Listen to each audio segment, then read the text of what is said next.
Às vezes, quando de vez em quando meu computador resolve conversar comigo no meio da palestra. Então, é uma satisfação muito grande estar aqui com vocês, certo? Sempre muito bom chegar aqui no grupo. E, né, agradeço imensamente a oportunidade que possamos ter uma boa noite de estudos. Como a Simone falou, nosso tema hoje é formação dos mundos, formação dos seres vivos e também falar um pouco sobre povoamento da Terra, Adão. Vamos ver se temos tempo para falar sobre isso tudo, coisa que eu acho um pouco difícil, né? Mas o que podemos fazer apenas é tentar. Então, começando, né, pelo princípio, falando sobre a formação dos mundos. Logo no Livro dos Espíritos, com relação a essa questão, nós encontramos o seguinte: o universo abrange a infinidade dos mundos que vemos e dos que não vemos. Então, é tudo que vemos e o que também não vemos. Todos os seres animados e inanimados, todos os astros que se movem no espaço, assim como os fluidos que o enchem. Quando nós olhamos essa colocação no Livro dos Espíritos, né, em que nós temos que o universo abrange a infinidade dos mundos, vemos o que vemos e o que não vemos, e trazendo para a concepção que Deus criou o universo, muitas vezes ocorre um entendimento equivocado. Porque Deus criou o universo, sim. O universo abrange tudo, também sim. Mas não necessariamente Deus criou cada item individualmente. Então, quando nós olhamos para o nosso universo conhecido e vemos a infinidade de mundos, a infinidade de planetas, de estrelas, não significa necessariamente que Deus criou Ele mesmo cada um desses mundos. Nem quando nós temos aqui no nosso mundo tudo que nós vemos, que Ele tenha criado tudo, certo? Então, senão, a nossa participação seria quase nenhuma, certo? Porque qual é a nossa contribuição, por exemplo, na formação ou na transformação desse mundo? Porque se Deus tivesse criado o planeta Terra, né, ele vindo e criado esse planeta em que nós aqui vivemos, ele já estaria na perfeição, porque tudo que Deus cria é perfeito, tudo que ele cria diretamente. E aí nós não poderíamos pensar em uma transformação desse mundo. E lembrando bem a leitura inicial, onde Agostinho, né, ele fala, né, a data daquela mensagem dele foi de 1862, e lá ele disse que o mundo chegou ao estágio de transformação para o mundo de regeneração.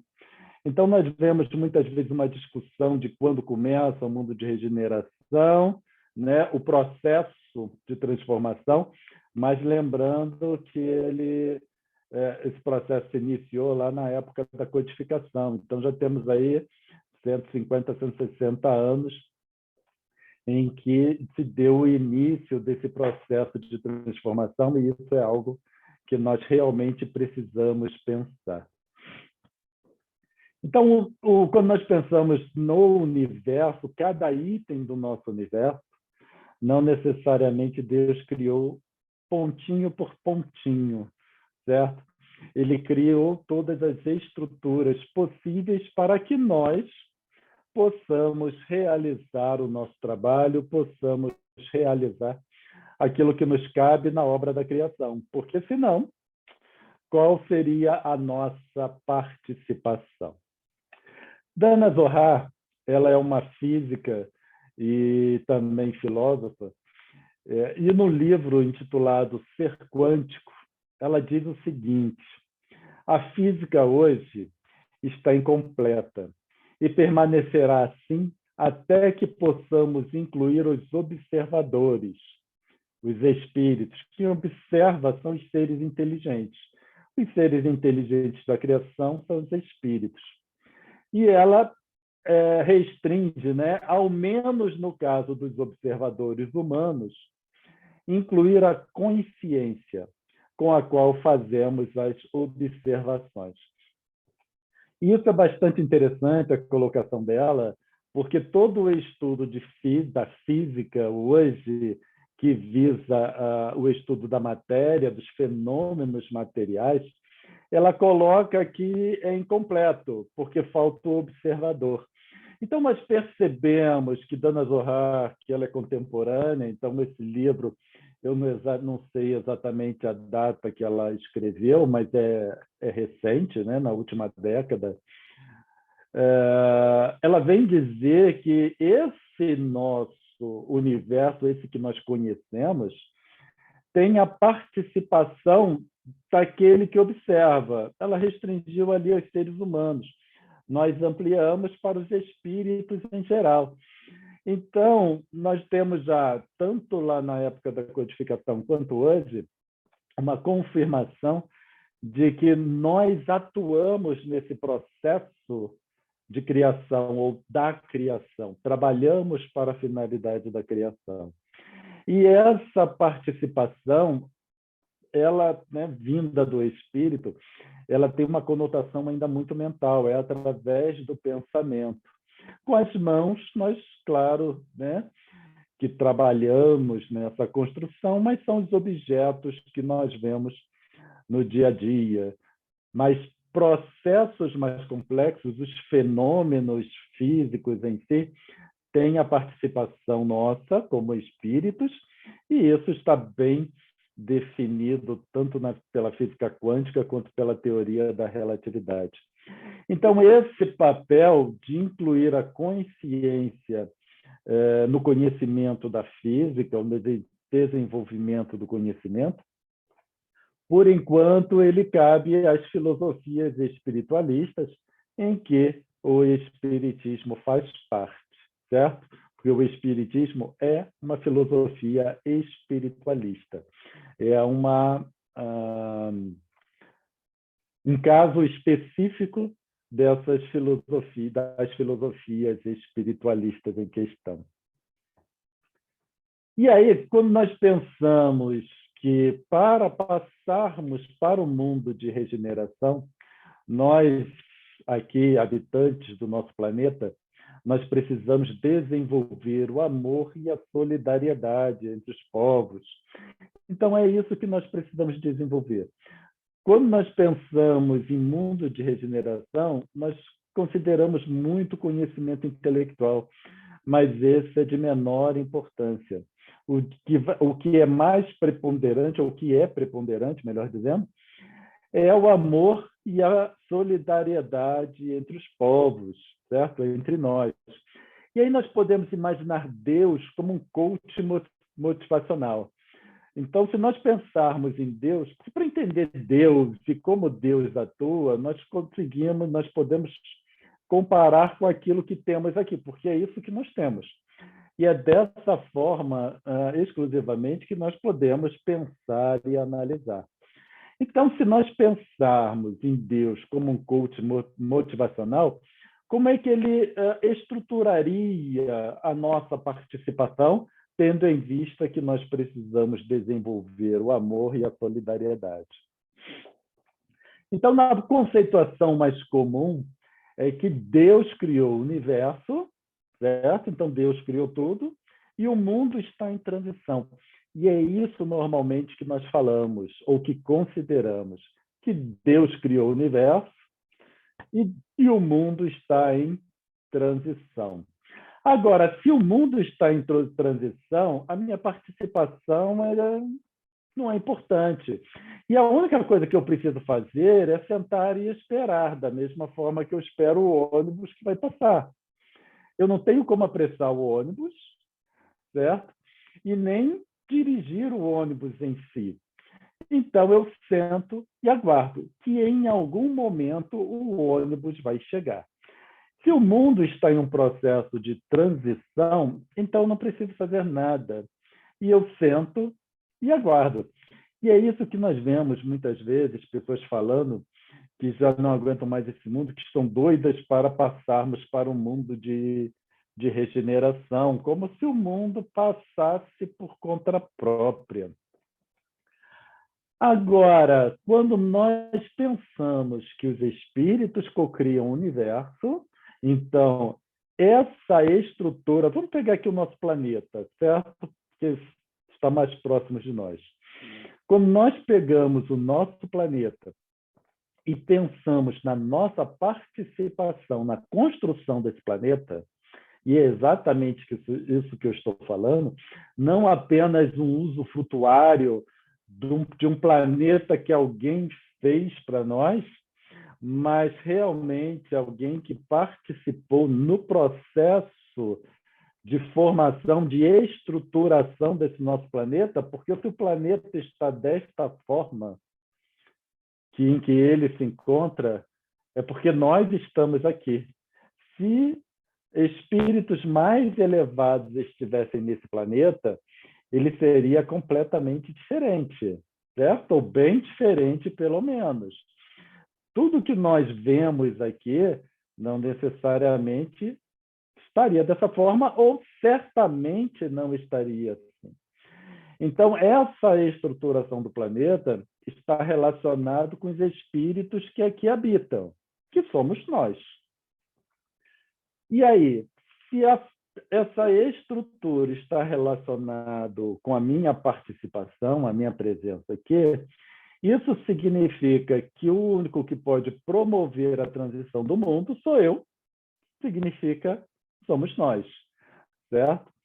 Então, a humanidade é que promove a transição do planeta. Então, isso teve início em determinado momento, uma preparação por esses espíritos, por parte desses espíritos, para que nós pudéssemos dar continuidade a esse processo de transição, e nada melhor do que trazer uma doutrina, como a doutrina espírita, que nos esclarece sobre toda a necessidade da transformação em si. E é por isso que Kardec, diante daquela doutrina, ele achou que em 50 anos a humanidade estaria transformada, em decorrência do material que esses espíritos trouxeram para nós, um material lógico, certo? Claro, mas só que a humanidade é mais difícil do que Kardec considerou. E por isso nós já estamos há 160 anos caminhando e o mundo ainda não passou para o mundo de regeneração, certo? Ainda falta muito da nossa transformação para que o mundo possa se transformar. E um bom indicativo disso são essas pandemias que nós estamos vivendo, certo? Isso denota que nós ainda precisamos aprender alguma coisa, ou muita coisa. E por isso surge uma enfermidade a nível mundial para tentar que nós desenvolvamos a solidariedade. Mas aí, muitas vezes, o que a gente observa no início do ano passado, por exemplo, quando surgiu a pandemia, e é algo que eu não entendi e nunca encontrei uma explicação, é porque as pessoas estavam estocando papel higiênico. Eu não entendi muito bem o que tem a ver papel higiênico com a pandemia, certo? Mas as pessoas estocaram papel higiênico, estocaram álcool em gel, estocaram tudo que podiam.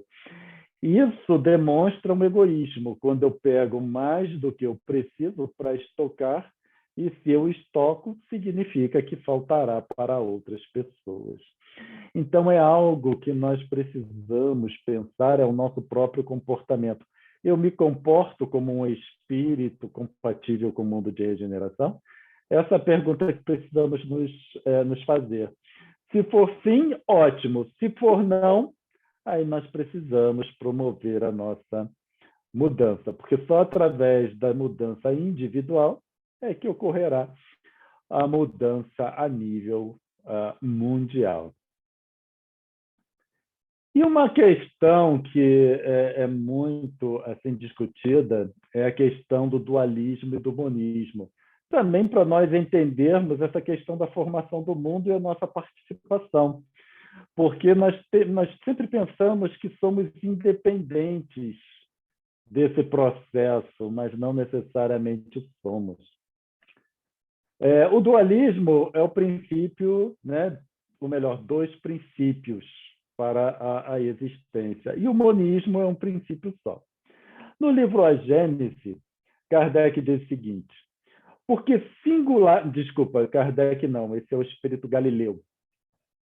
Porque singular aberração, se há podido crer, fosse mister negar a imortalidade, as vastas regiões do éter, quando a encerravam dentro de um limite inadmissível e de uma dualidade absoluta. Então, aqui, na codificação, entra essa questão da dualidade e em termos de um questionamento.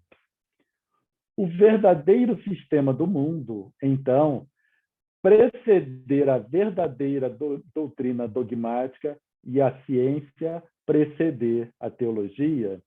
Então, essas são questões que foram trazidas lá no livro A Gênese e que Emmanuel, no livro Emmanuel, ele vem esclarecer para nós essa questão de dualismo e monismo. Eu sei que muitas vezes nós não pensamos a respeito, mas são duas filosofias que elas se discutem, né, entre si, ou melhor, se debatem entre si sobre a essência da nossa existência, se é uma essência monista ou uma essência dualista. No livro Emmanuel, perguntaram ao espírito Emmanuel: será lícito considerar-se espírito e matéria como dois estados alotrópicos de um só elemento primordial, de maneira a obter-se a conciliação das duas escolas perpetuamente em luta, dualista e monista, chegando-se a uma concepção unitária do universo? Então, quando ele fala dois estados alotrópicos, é dois estados diferentes, mas de um mesmo elemento primordial. Então, essa foi a pergunta que apresentaram para Emmanuel. Espírito e matéria são dois estados diferentes de um elemento primordial, certo? Para entrar, né, para conciliar essas duas filosofias, a filosofia monista da filosofia dualista. E Emmanuel responde com primor o seguinte: é lícito considerar-se espírito e matéria como estados diversos de uma essência imutável. Essa colocação esclarece muito uma questão que, no meio espírita, nós percebemos uma dificuldade de compreender isso, certo? Porque ele diz que é lícito, sim, considerar espírito e matéria como estados diferentes de uma mesma essência imutável. E isso pode parecer estranho para muitos, mas está em acordo com o Livro dos Espíritos em uma questão que eu nunca lembro o número. Tá? Sempre que eu preciso, eu pergunto à minha esposa que ela sabe. Mas também não cabe aqui no nosso estudo. Mas é lícito considerar. Chegando-se dessa forma a estabelecer a unidade substancial do universo. Aí nós começamos a trabalhar com uma unidade do universo. Dentro, porém, desse monismo físico-psíquico, perfeitamente conciliável com a doutrina dualista, por quê? Porque é lícito considerar espírito e matéria numa visão monista, mas que, quando nós analisamos que são dois estados diferentes, aí se concilia com a doutrina dualista. Faz-se preciso considerar a matéria como estado negativo e o espírito como estado positivo dessa substância. Lembrando que negativo e positivo aqui, ele só colocou, não tem uma conotação de pejorativo, uma coisa melhor que a outra. Apenas colocou para mostrar que são polos opostos, tá? São duas coisas muito distintas, mas que são estados diferentes de uma mesma substância. O ponto de integração dos dois elementos, estritamente unidos em todos os planos do nosso relativo conhecimento, ainda não encontramos. Então, o ponto de integração ainda é desconhecido, certo? Mas aí, quando nós vemos nessa visão monista, nós percebemos que esse nosso mundo é inseparável da nossa essência espiritual. Ou melhor dizendo, o mundo que nós vivemos, a condição de existência em que nós nos encontramos, ela não é dissociável de nós enquanto espíritos. E quando nós falamos mundo ou condição de existência, isso é válido para a Terra, para Júpiter, para qualquer planeta, qualquer sistema solar, e também enquanto desencarnados, certo? O ambiente que nós nos encontramos está relacionado com a nossa própria essência, sendo basicamente inseparável. Espero que tenha ficado clara essa colocação. Eu sei que muitas vezes é diferente daquilo que estamos acostumados, mas nós vemos, por isso que eu gosto de trazer, né, as palavras dos espíritos, porque aí não resta dúvida quanto à interpretação. E aí nós temos a criação universal. Por criação universal, nós teremos a componente material e a componente espiritual. Lembrando sempre que, nas palavras de Emmanuel, considera-se espírito e matéria como estados diversos de uma essência imutável. Tá bem? E, comumente, entendemos como, ou interpretamos, criação universal sendo Deus, componente material, matéria, e componente espiritual, espírito. Mas o mais adequado é falarmos em componente material e componente espiritual mesmo, quando estamos falando sobre a criação universal. E aí nós passamos a ter um sistema de relações, quando nós pensamos em tudo aquilo que compreende o nosso universo. Porque nós temos o fluido cósmico se manifestando como matéria. Essa é a interpretação muito comum, né? Fluido cósmico, matéria, sendo que dizer que fluido cósmico é matéria é um equívoco, é uma falha no entendimento, porque no nosso universo nós não temos apenas matéria. Nós temos o tempo, nós temos o espaço, nós temos as forças, energias, e das mais variadas, e etc. Então, tudo aquilo que não foi listado. Então, nós temos o fluido cósmico se manifestando como isso tudo. Tá?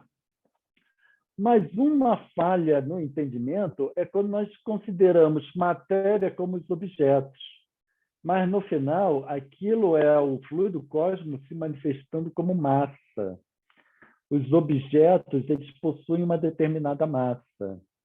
E ali nós temos fluido cósmico se manifestando como massa, como tempo, como espaço, como forças, como energia, porque isso tudo faz parte do nosso universo, certo? Se nós temos a nossa visão monista, um princípio comum, e o nosso princípio comum será o fluido cósmico, nós temos fluido cósmico se manifestando dessas várias formas para nós. E aí, como nós interpretamos como o fluido cósmico se manifesta desta ou daquela forma? Fluido cósmico é fluido cósmico se manifestando. A partir do momento que o fluido cósmico se manifesta desta ou daquela forma, aí nós podemos considerar que ele pode alterar a sua manifestação, ou a forma como ele se manifesta. E por isso que nós colocamos que o nosso planeta ele é do jeito que é, porque nós somos do jeito que nós somos. Então, o mundo está relacionado com a nossa essência, aquilo que nós somos. Ficou claro isso? Então, a percepção do fluido é que é denominado de matéria. É a forma como nós percebemos esse fluido. Então, massa, tempo, espaço, forças, energia, isso tudo é matéria. Certo? O fluido cósmico se manifestando dessa forma, o fluido cósmico sofre a ação do pensamento do espírito e, portanto, essa manifestação do fluido cósmico está relacionado com a nossa própria essência, aquilo que nós somos. E aí nós entendemos claramente a colocação de Dana Zohar quando ela diz que a física está incompleta e que precisa incluir o observador. Quem são os observadores? Somos nós. Nesta inter-relação que nós temos com o fluido cósmico. Então, nós vemos que uma abordagem de uma cientista como a Dana Zohar, quando o cientista tenta elevar a sua capacidade de entendimento sobre determinada questão, sob uma determinada análise, ela cai certinho com a interpretação da codificação espírita. Só que a codificação espírita ela precisa também ser interpretada de forma correta, porque senão não casa. Tá? Aí, qual seria a vantagem de uma interpretação correta?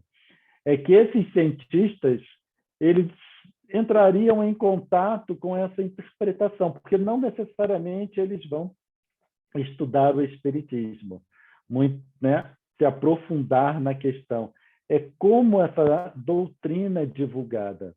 Então, uma interpretação correta ela tem um acesso melhor a esses cientistas que pensam dessa forma e eles acabam conseguindo correlacionar o que eles pensam com a doutrina espírita.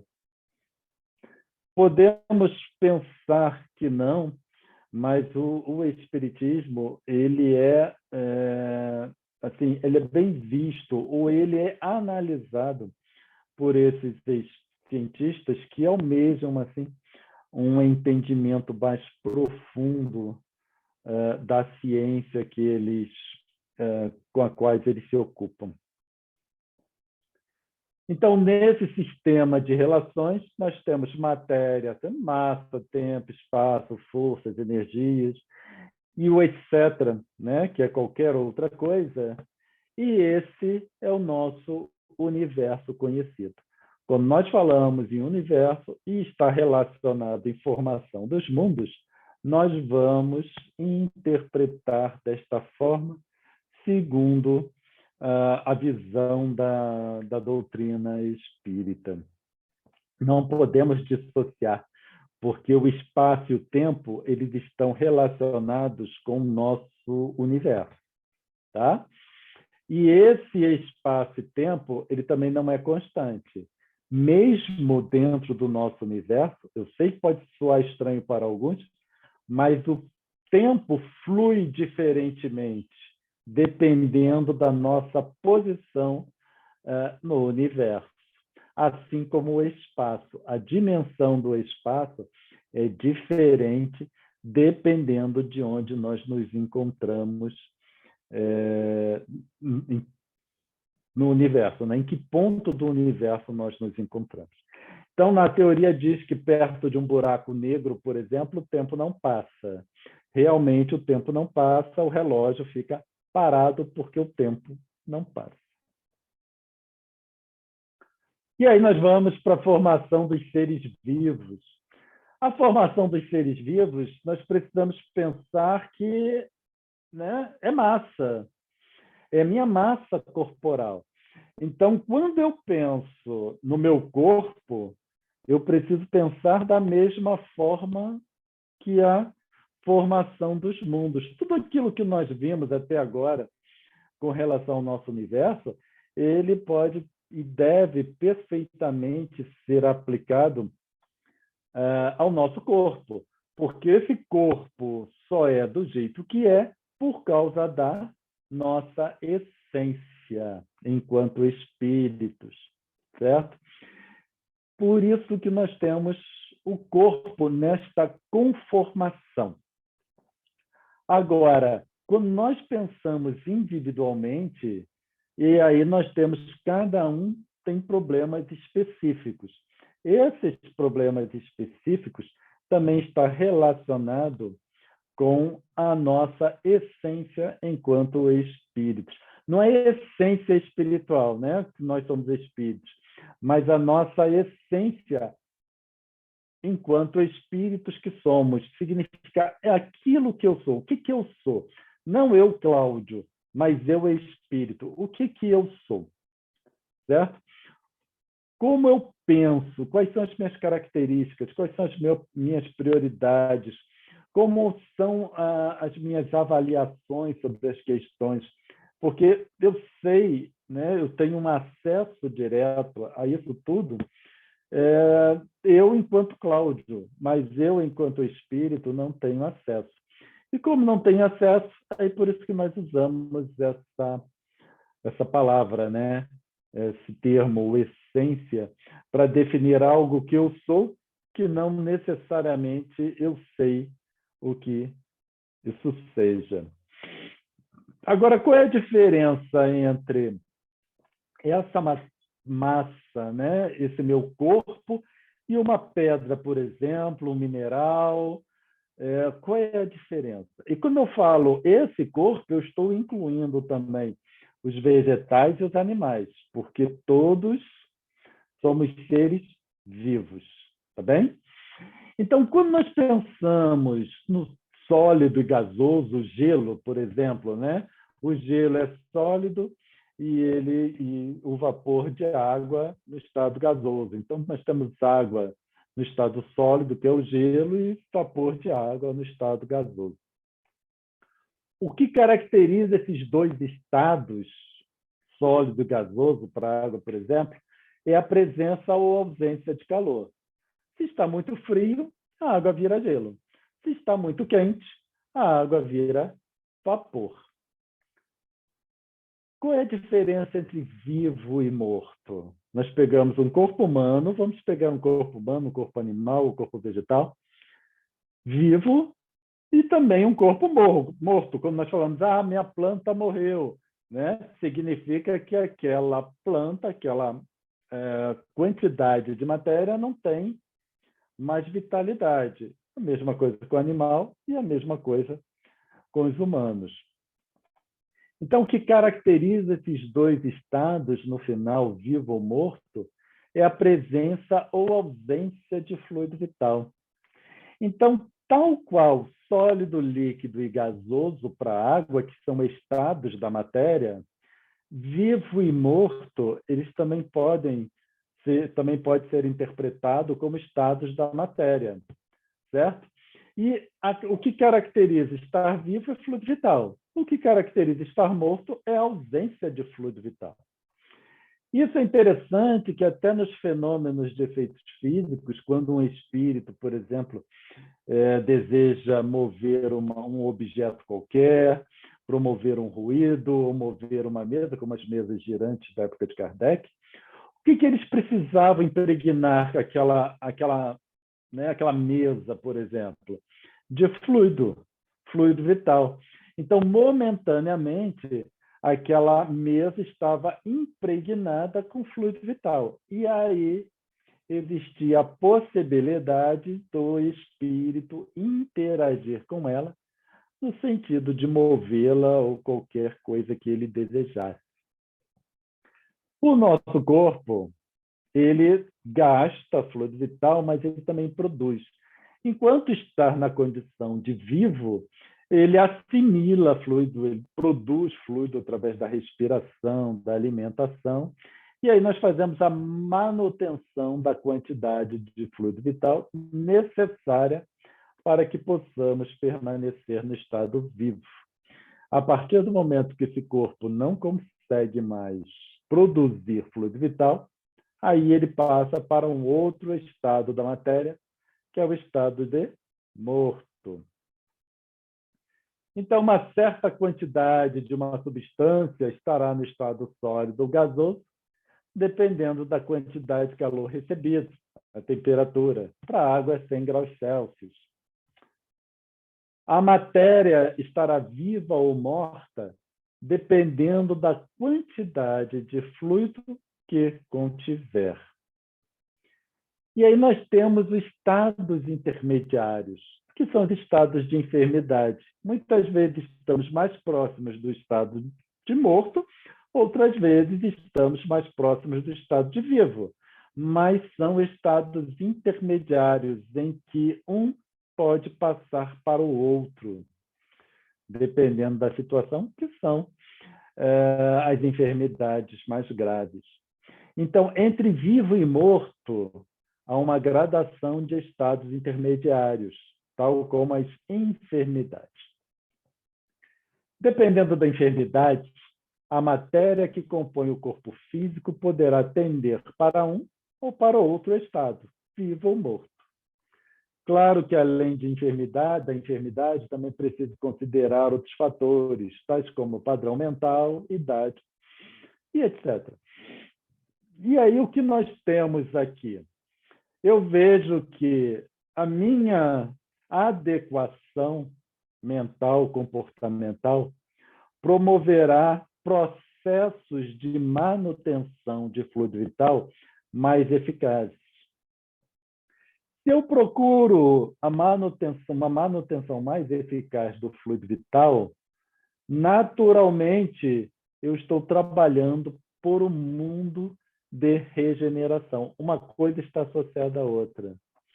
Se eu desejo um mundo de regeneração, qual é a forma mais efetiva de eu ter certeza que eu estou trabalhando nessa direção? É quando eu passo a ter um cuidado maior com o meu corpo, em que eu vou cuidar de alimentação, vou cuidar de hábitos, dos meus hábitos, valorizar os hábitos saudáveis em detrimento dos hábitos não saudáveis, prática de exercícios físicos, cuidados dos mais diversos e por aí vai. Então, quando eu me ocupo com o meu corpo, eu estou trabalhando para o mundo de regeneração. Certo? Cláudio, Sim? desculpa interromper, 5 minutos. 5 minutos. Obrigado. Beleza. Certo? Então, para aqueles que estão na dúvida, por exemplo, né, eu trabalho por um mundo de regeneração, basta ver o que faz consigo próprio.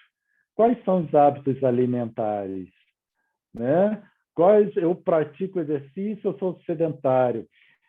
Eu procuro uma alimentação saudável ou procuro aquelas alimentações, aqueles pratos mais gordurosos, mais pesados, né? Eu costumo dar exemplo de uma churrascaria. Uma churrascaria é um lugar péssimo para o corpo. Aquele churrasco final de semana também agrega a família, parece que é tudo uma harmonia, mas é muito danoso para o corpo, essas práticas que muitas vezes nós temos. Tá bem? Só para darmos aqui exemplos, porque eu sou adepto né, se possível, evitar a alimentação à base de carne por completo. Se não, pelo menos diminuir ao mínimo possível, porque o nosso consumo dos nossos irmãos, né, é um pouco elevado, porque precisamos pensar que os animais eles também estão num processo evolutivo semelhante ao nosso. Então, o estado intermediário líquido e gasoso, o que caracteriza é a quantidade de calor, e para nós, estado vivo e morto, o que caracteriza é a quantidade e qualidade do fluido vital. E nesses 2 ou 3 minutos que nos faltam, certo? Povoamento da Terra, Adão. O termo Adão é algo que né, nós deveríamos esquecer isso por completo. Isso consta no Velho Testamento, isso é algo do nosso passado, crenças do nosso passado. E aí pensarmos que tudo se originou de um único homem e daí ou de um casal, né? Porque aquela história que Deus tirou uma costela de Adão e fez a Eva, são conceitos, né, que, se pensarmos direitinho, não tem uma validade muito grande. Tanto é que é o que consta nos itens, nas questões do Livro dos Espíritos, por exemplo. Porque Kardec pergunta isso, certo? Eu não acredito que Kardec tinha essa dúvida. Eu acho que ele perguntou só mesmo para os Espíritos responderem e colocarem aqui para nós. A espécie humana começou de um único homem? Não. Aquele a que chamais Adão não foi o primeiro, nem o único a povoar a terra. Então, olha só, se aquilo que nós chamamos de Adão não foi o primeiro, nem o único, isso significa que qualquer um pode ter recebido o nome de Adão, porque não foi o primeiro. Simplesmente, naquela época, pegaram alguém ou alguma ideia ou algum grupo e chamaram de Adão. Tanto que, na questão 51, Kardec pergunta: poderemos saber em que época viveu Adão? Aí eles responderam: mais ou menos naquele Assinais, cerca de 4.000 anos antes de Cristo. Por quê? Porque mais ou menos a data do Velho Testamento. Eu sei que o Velho Testamento foi ao longo de vários anos, mas a gente, arredondando, colocaria 4.000 anos. Só para fins aqui. Então, foram essas pessoas que definiram um Adão. E aí, quando pergunta para esses espíritos, quando que Adão viveu? 4.000 anos. Foi na época que alguém chamou um outro alguém de Adão, certo? Então, é basicamente um nome que tem uma conotação histórica de crenças relacionadas com o Velho Testamento, e devemos considerar que o Velho Testamento ele é recheado por crenças, né, considerações na época, mitos e etc., mas que não necessariamente representaria algo, sem a conotação histórica, algo que fosse importante para nós hoje, nesse processo de transformação, porque, como deixou bem claro Agostinho de Hipona, ou Santo Agostinho, lá na codificação teve início o nosso processo para o mundo de regeneração. E ali eles trouxeram para nós a informação que precisamos realmente ter em mente, estudar e aprender, certo?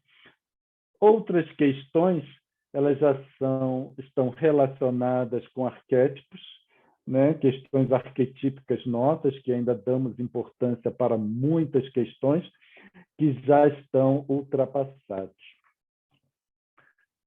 E chegamos ao nosso final. Agradeço muito a oportunidade de compartilhar esse estudo com vocês. Muito obrigado e muita paz a todos.